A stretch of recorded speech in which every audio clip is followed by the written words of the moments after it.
I'm Monique, and I'm here to break down today's political headlines, unpack the policies shaping our future, and give you tools to stay informed. Diversity, equity, and inclusion, also known as DEI programs, have been a cornerstone of corporate promises to create fairer, more inclusive workplaces. In 2020, amid nationwide calls for justice for the murder of George Floyd, Breonna Taylor, and many more, companies vowed to take actions. But in recent years, we've seen troubling signs. DEI initiatives are being scaled back and in some cases abandoned altogether. Why?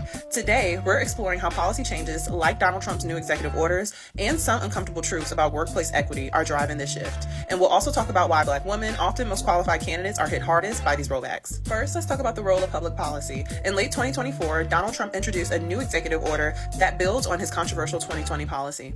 The original order restricted diversity training in federal agencies and for government contractors, labeling discussions about systemic racism as divisive. This new policy goes even further, creating additional hurdles for companies trying to implement DEI programs. Many businesses, especially those with federal contracts, are scaling back out of fear of losing lucrative government deals or facing legal challenges. But these rollbacks aren't just about training sessions, they're about people. Black women, for example, are often at the center of these cuts, both as DEI professionals and as employees who benefit from these programs. This is particularly infuriating when you're considering the data.